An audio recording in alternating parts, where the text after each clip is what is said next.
What's up guys and welcome. You are watching Fazi Fitness. So guys, channel membership is now live. Link is in the description and the first comment. Do check it out. That would really help support the channel. So let's start this video with 3 weeks out physique update of Nathan D'Asha on his road to this upcoming Dubai Pro, posing in that famous O2 Gym's magic mirror, where many greats of the game used to pose up until a few years back. So Nathan this time is very committed to giving Behrooz a very serious run for his money. As for those of you guys who do not know, Behrooz has an edge of 3-0 against Nathan D'Asha so far. Plus the prize money at this upcoming Dubai Pro, that is 140 grand.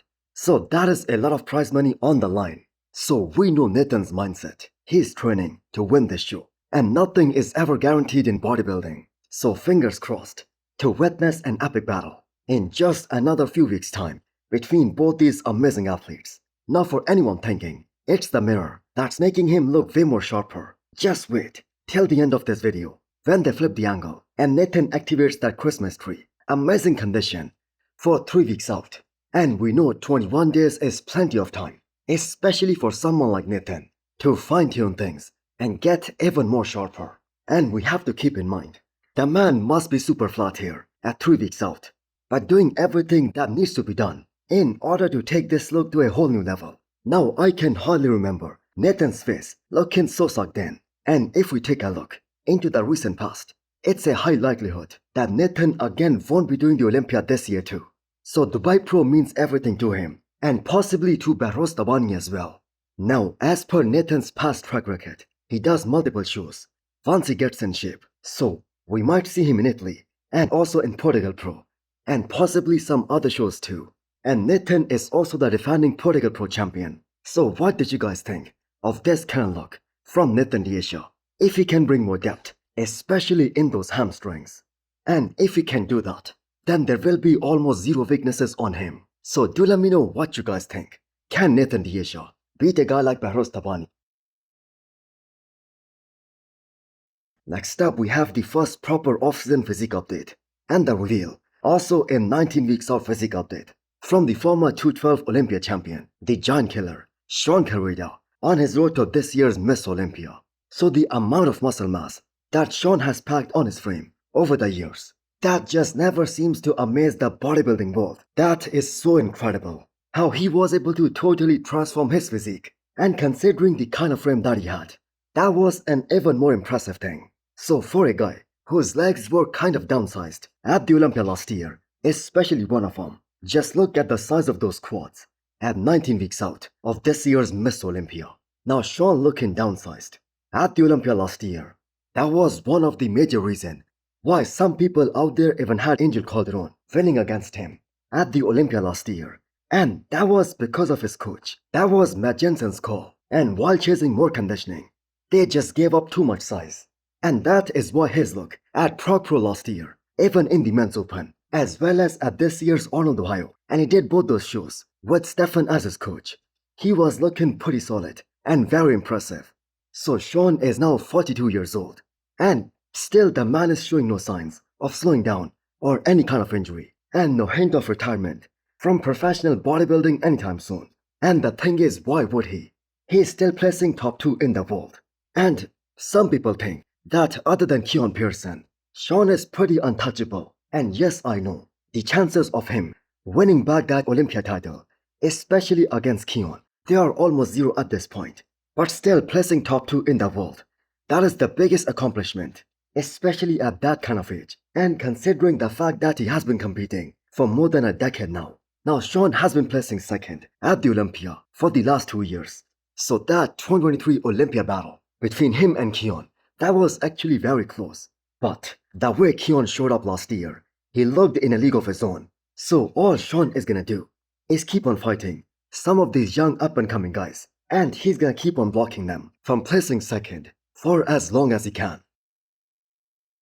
Next up we have this epic picture of Behrooz alongside the legend, 8 times Miss Olympia champion Lee Haney, and his comment on Behrooz physique, who is about to step on this year's Dubai Pro stage to defend his title there. So that comment right there, that is like the biggest compliment that Behrooz could receive. So let me explain what really happened with Lee Haney and why he got backlash. That bodybuilding has lost his way and it's gonna come crashing down if some steps aren't taken to save it. So those comments were not directed towards the entire men's open class. This comment was made under the threat where another legend, the 6-time Olympia champion Dorian Yates, he was asked whether Nick Walker can ever win the Olympia title. And Lee Haney is clearly against the idea of a total mass monster and a freak of nature to be seen as the biggest ambassador of the sport. Now that is his opinion, and we have a right to disagree with him. And look at the statement that he made about Behrooz, a contender for the top 5 at the Olympia this year. And Lee seems to be a big fan of Behrouz's overall shape and his symmetry. Now for a guy like Behrooz, who is already one of the most dedicated bodybuilders in the entire bodybuilding world right now, imagine where his motivation would be after getting such high praise from a legend like Lee Haney. So Behrooz is gonna step back on the stage after 1 year, possibly with a bigger and also a better package overall in 3 weeks' time. Now after seeing this context of Lee Haney's previous statement about the current state of bodybuilding, what is your opinion? And do you guys agree with Lee Haney? Next up, we have the physique update of Olympia Foda, the 2024 Chicago Pro champion. And since Chicago Pro this year isn't gonna have the men's open bodybuilding, we are probably gonna see Olympia Foda at this upcoming Tampa Pro, fighting some very stiff competition. But we know the man is a fighter who believes he can be top 6 at the Olympia level in the future. And after the way he showed up for his Olympia debut last year, he just said he wants to forget about that physique, and rightfully so, because he is severely underperformed, not just by his own expectations, but the expectations of the fans as well. So the reason why Foda did not compete earlier this year was because of the fact that he was fixing his back issue, and that was the major factor why he was unable to improve his back in the past few years. Because if we look at this picture from Chicago Pro last year, although he won that show, but he lost both the back shots to Vlad. Now because of his bubbly quads, the small waistline, great arms, super delts, amazing width in all of those front shots, especially in the front double biceps and the front lat spread, they are some of the best in the business. Plus, his side shots, they are also very impressive. And for his height, he looks very dense and also very mature. So we are most probably gonna see the craziest lineup at Tampa Pro and Texas Pro this year. And Foda will have to win one of these shows, as he did not get his Europe visa. So it's doubtful whether he will be able to compete in Italy or Germany.